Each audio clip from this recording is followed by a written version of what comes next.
Hello hello doctor live ആണ്. ചോദിച്ചോളൂ. പറയൂ പറയൂ. ഞാൻ ജിദ്ദീന്നാ വിളിക്കണത്. ഇത് ജോലി കഴിഞ്ഞ് ക്ഷീണിച്ച് വരുമ്പോഴാണ് എനിക്ക് ചെറുതായിട്ടൊരു കൂർക്കമ്പലി ഉണ്ട് എന്ന് പറയണേക്കേണ്ടവര്. അതിന്റെ കാരണം എന്താണെന്ന് പറയണം. അത് ക്ഷീണം വരുമ്പോൾ തന്നെയാണ് കൂടുതൽ ഈ കൂർക്കമ്പലി ഉണ്ടാവുന്നത്. കാരണം ഈ ക്ഷീണിക്കുമ്പോഴാണ് ആ ശ്വാസനാളത്തിന് തടസ്സം കൂടും. അതെ. പക്ഷെ ഇത് എല്ലാ ദിവസവും ഉണ്ടെങ്കിൽ ഈ ക്ഷീണം കൊണ്ട് മാത്രമല്ല. എല്ലാ ദിവസവും ഇല്ല, എപ്പോഴെങ്കിലൊക്കെ ഉള്ളൂ. കൊടുക്കുമ്പോൾ ചില ടൈമുകൾ മാത്രമേ ഉള്ളൂ. ആഴ്ചയിൽ ഒരു 3 ദിവസമെങ്കിലും ഉണ്ടാവുന്നുണ്ടോ? ഇല്ല, അങ്ങനെയൊന്നും ഇല്ല. ഇല്ല, അല്ല, കൂടുതൽ ജോലി ചെയ്യുമ്പോഴാണ് വരുന്നത്. അങ്ങനെ ആവുമ്പോ ആ സമയത്ത് ഒന്നെങ്കിലും ഒന്ന് ചെരിഞ്ഞ് കിടക്കാൻ നോക്കണം. വെയിറ്റ് കുറച്ച് കുറയ്ക്കാൻ നോക്കണം. ഹലോ, 82 കിലോ ഉണ്ടെന്ന്. 82 കിലോ ഉണ്ട് വെയിറ്റ്. അപ്പൊ അത് വെയിറ്റ് കുറയണം, ഒരു 8-10 കിലോ കുറയണം.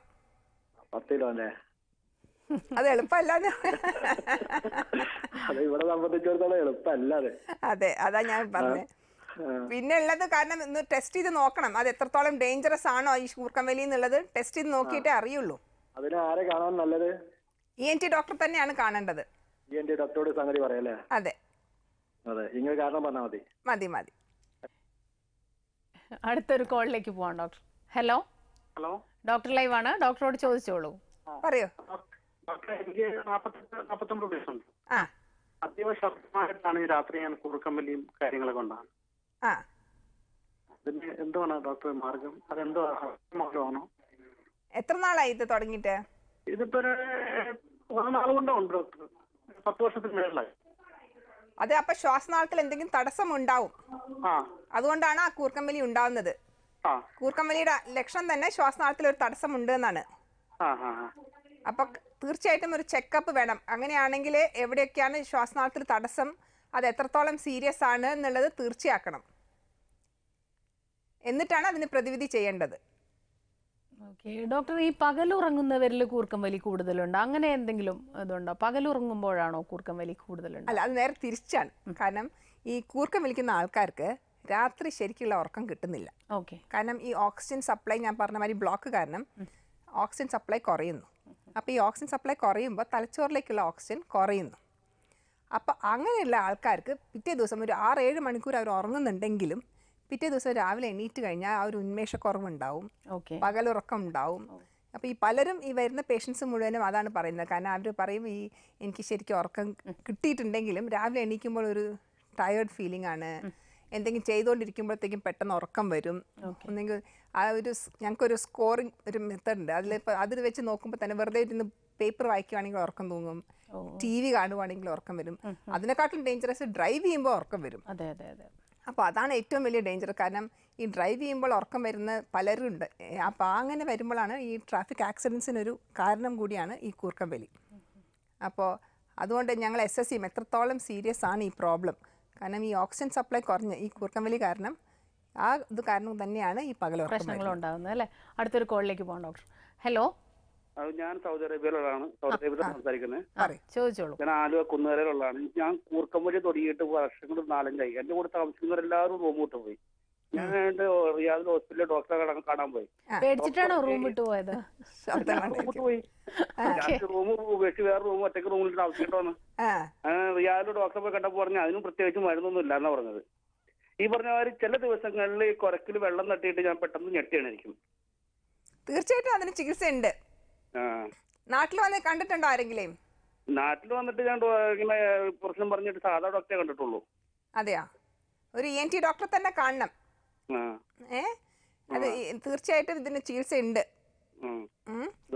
പ്രത്യേകിച്ച് വല്ല പ്രശ്നങ്ങളെങ്കിലും തീർച്ചയായിട്ടും ഇതിങ്ങനെ പോയിക്കൊണ്ടിരുന്നു കഴിഞ്ഞാൽ പിന്നീട് ബ്ലഡ് പ്രഷറിൻ്റെ, BP-യുടെ പ്രോബ്ലം, ഷുഗറിൻ്റെ പ്രോബ്ലം, ഹാർട്ടിൻ്റെ പ്രോബ്ലംസ് ഇതെല്ലാം ഉണ്ടാവാൻ ചാൻസ് ഉണ്ട്.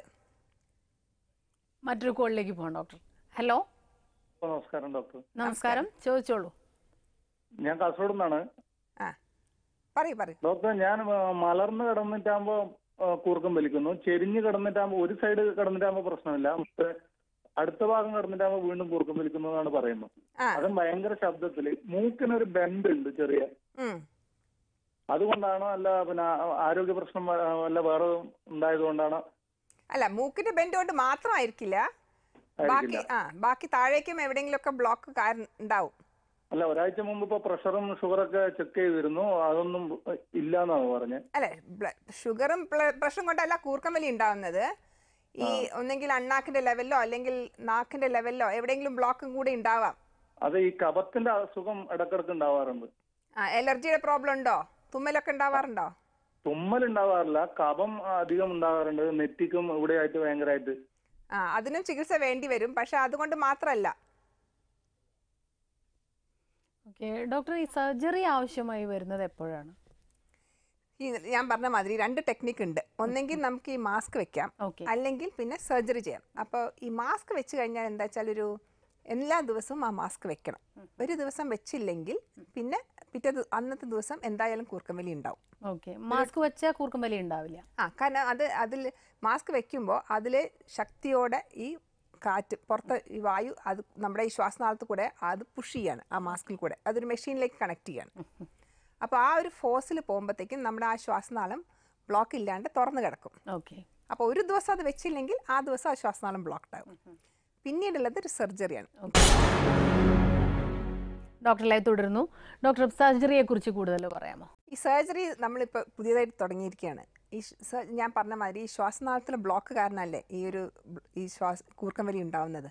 അപ്പോൾ ഈ സർജറിയിൽ കൊണ്ട് ചെയ്യുന്നത് ഈ വണ്ണം കൂടി നാവിൻ്റെ മുകളിൽ വണ്ണം ഉണ്ടാവും, അല്ലെങ്കിൽ ഈ അണ്ണാക്കിൻ്റെ ലെവലിൽ കട്ടി കൂടുതലായിരിക്കും, അതേമാതിരി അതിൻ്റെ എയർവേ ഇത്രയും ചെറുതായിരിക്കും. അപ്പോൾ ഈ സർജറി നമ്മൾ ഈ റേഡിയോ ഫ്രീക്വൻസി വെച്ച് ചെയ്യുന്നതാണ്. അപ്പോൾ ഈ ഒന്നെങ്കിൽ നാവിൻ്റെ മുകളിലുള്ള കട്ടി ഈ റേഡിയോ ഫ്രീക്വൻസി വെച്ചിട്ട് അത് കുറയ്ക്കും. അപ്പോൾ ആ നാവിൻ്റെ മുകളിലുള്ള കട്ടി കുറയുമ്പോൾ കുറച്ചൊരു സ്പേസ് വരും. അതേമാതിരി ആ ഒരു എയർവേ നമ്മുടെ ഓറൽ ക്യാവിറ്റിൻ്റെ അകത്തുള്ള ആ എയർവേ തന്നെ കുറച്ച് ആ വിസ്താരം കൂട്ടാൻ വേണ്ടിയിട്ട് ഈ റേഡിയോ ഫ്രീക്വൻസി വെച്ചിട്ട് അതിൻ്റെ വിസ്താരം കൂട്ടുകയും ചെയ്യും. അതേമാതിരി തന്നെ ഈ അണ്ണാക്കിൽ കട്ടിയും കുറയ്ക്കും. ഒരേ സമയത്ത് രണ്ടും ഒരേ സമയത്ത് തന്നെ ചെയ്യും. അപ്പോൾ അത് വലിയൊരു രക്തസ്രാവമൊന്നും ഉണ്ടാവാത്ത ഒരു സർജറിയാണ്. ചെറിയൊരു വേദന ഉണ്ടാവാം, പക്ഷേ അങ്ങനത്തെ ഒരു വലിയൊരു കോംപ്ലിക്കേറ്റഡ് സർജറി അല്ല. ഒരു 1-2 ദിവസം ഹോസ്പിറ്റലിൽ താമസം. അതിനെ കൊണ്ടുള്ള ഗുണം എന്താ വെച്ചാൽ ഈ ഒരു സർജറി കഴിഞ്ഞ് കഴിഞ്ഞാൽ പിന്നീട് ഈ മാസ്ക് ഈ CPAP മാതിരത്തെ മാസ്ക് ഒന്നും ഉപയോഗിക്കേണ്ട. കാരണം നമ്മുടെ ആ പെർമനന്റ് സൊല്യൂഷനാണിത്. അപ്പോൾ ആ ഒരു എയർവേയുടെ വിസ്താരം കൂട്ടിക്കഴിഞ്ഞ് കഴിഞ്ഞാൽ പിന്നീട് ആ ഒരു കൂർക്കം വലി പ്രോബ്ലം ഉണ്ടാവില്ല പേഷ്യൻസിന്. പക്ഷേ ഈ സർജറിക്ക് ആകെ ചെയ്യേണ്ടത് എന്താ വെച്ചാൽ കറക്റ്റായിട്ട് ബ്ലോക്ക്സ് എവിടെയാണ് എന്നുള്ളത് കണ്ടുപിടിച്ചിട്ട് എന്നിട്ട് വേണം അത് ചെയ്യാൻ. അത്രേ ഉള്ളൂ. അടുത്തൊരു കോളിലേക്ക് പോകാം ഡോക്ടർ. ഹലോ ഡോക്ടർ ലൈവ് ആണ്, സംസാരിച്ചോളൂ. പറയൂ. ഹലോ ഡോക്ടർ, എന്റെ പേര് മോൻസി, ഞാൻ മാൽവണിന്ന് വിളിക്കുക. പറയൂ. അപ്പൊ എനിക്ക് എന്റെ ഫ്രണ്ട്സ് ഇപ്പൊ എനിക്ക് എന്താ അറിയാമല്ലോ, അവർ പറയുന്നത് എനിക്ക് ഉണ്ടെന്ന് പറയുന്നു. പക്ഷെ എന്റെ ഫ്രണ്ട്സ് ഒക്കെ ഞങ്ങള് അവർ കൂർക്കം വലിക്കുമ്പം പ്രത്യേക സൗണ്ട്, അങ്ങോട്ട് വലിക്കുമ്പോഴത്തേന് ഇങ്ങനെ വലിക്കും, അത് വെളിയിലേക്ക് വരുമ്പോഴത്തേന് ഒരു വിസിൽ സൗണ്ട്, ഇങ്ങനത്തെ സൗണ്ട്. ഇത് എന്റെ എനിക്ക് പറയാൻ പറ്റത്തില്ല. ഞാൻ അവൻ ഉറങ്ങുമ്പോൾ ഞങ്ങൾ ഡ്യൂട്ടി കഴിഞ്ഞ് വന്നിടന്ന് ഉറങ്ങുമ്പോൾ ഇങ്ങനെ കേൾക്കാറുണ്ട്. ഇത് എന്തെങ്കിലും പ്രത്യേക കാരണമാണ്? കാരണം പുള്ളി അല്പം മദ്യപിക്കുന്നൊക്കെ ആളാണ്. ഇനി അതിന്റെ വല്ല ബേസ് ആണോ എന്ന് അറിയാൻ വേണ്ടിയിട്ടായിരുന്നു. അല്ല, മദ്യപിക്കുന്ന ആൾക്കാർക്കും ഇത് പ്രോബ്ലം കൂടാം. കാരണം മദ്യപിക്കുമ്പോൾ ആ ഒരു എയർവേന്റെ ബ്ലോക്ക് ഒരു 8 തവണ കൂടും. പക്ഷെ തീർച്ചയായിട്ടും അതുകൊണ്ട് മാത്രമല്ല, ഈ എയർവേയിൽ എന്തെങ്കിലും ഒരു ബ്ലോക്ക് ഉണ്ടാവും. ഈ ശ്വാസനാളത്തിൽ എവിടെയെങ്കിലുമൊക്കെ തടസ്സം കാണും. ഞാൻ നേരത്തെ പറഞ്ഞ മാതിരി ആ ഒരു നാവിനോ അല്ലെങ്കിൽ അണ്ണാക്കിന്റെ ലെവലോ എന്തെങ്കിലുമൊക്കെ ബ്ലോക്ക് ഉണ്ടാവും. അത് നമ്മളിപ്പോ ഒരു പ്രോഗ്രാമിൽ നമ്മളിങ്ങനെ സംസാരിച്ചുകൊണ്ടിരിക്കുകയാണെങ്കിൽ തന്നെ ഓക്കെ, നമ്മളിപ്പോ എന്തെങ്കിലും ഒരു കാര്യങ്ങൾ ഡിസ്കസ് ചെയ്തുകൊണ്ടിരിക്കുക, ചിലപ്പോൾ അന്നേരം തന്നെ പെട്ടെന്ന് അങ്ങ് ഇരുന്ന് ഉറങ്ങുന്നതാണ്. ഉറങ്ങി വിതിൻ സെക്കൻഡ്സിനുള്ളിൽ ഈ സൗണ്ട് വരികയും ചെയ്യും. ശരിയാണ്. കാരണം ഞാൻ പറഞ്ഞില്ലേ, ഈ പകലുറക്കവും ഈ ഒരു ഓക്സിജൻ സപ്ലൈ കുറയുന്നതുകൊണ്ട് പെട്ടെന്ന് ഉറക്കം വരും. എന്തെങ്കിലും ചെയ്യുന്നതിന്റെ ഇടയിൽ തന്നെ ഉറക്കം വരും. തീർച്ചയായിട്ടും അങ്ങനെ ഒരു ഡോക്ടറെ സമീപിക്കണം, ഒരു ENT ഡോക്ടറെ കാണണം. ഡോക്ടർ, ഇപ്പം സർജറിയെ കുറിച്ച് പറഞ്ഞാൽ ഇപ്പൊ സർജറി കഴിഞ്ഞാൽ ഹോസ്പിറ്റലിൽ 2 ദിവസം കിടക്കേണ്ടി വരും എന്ന് പറഞ്ഞു. അത് കഴിഞ്ഞ പിന്നീട് എന്തെങ്കിലും ഫോളോ അപ്സിന്റെ ആവശ്യം വരുന്നുണ്ടോ? തീർച്ചയായും ഞാൻ ഒരാഴ്ച അല്ലെങ്കിൽ 2 ആഴ്ച കഴിഞ്ഞിട്ടോ പേഷ്യന്റിനെ ഒന്ന് കാണും. പിന്നെ ഈ ഒരു കൊബ്ലേഷൻ എന്ന് പറഞ്ഞൊരു സർജറിക്കൽ ട്രീറ്റ്മെന്റ് ആണ് ഈ റേഡിയോ ഫ്രീക്വൻസി വെച്ച് ഉപയോഗിക്കുന്നത്. അപ്പോൾ അതിന്റെ ഗുണം എന്താ വെച്ചാൽ ഒരു 8 ആഴ്ച വരെ ആ ക്രമേണ ആ ഒരു വിസ്താരം കൂടും. അപ്പോൾ ഒരു 2 മാസം കഴിയുമ്പോഴാണ് കറക്റ്റായിട്ട് അതിൻ്റെ ഒരു ഇഫക്റ്റ് വരിക. കാരണം ആ നീരെല്ലാം കുറഞ്ഞ് കറക്റ്റായിട്ട് അറിയാൻ വേണ്ടിയിട്ട്.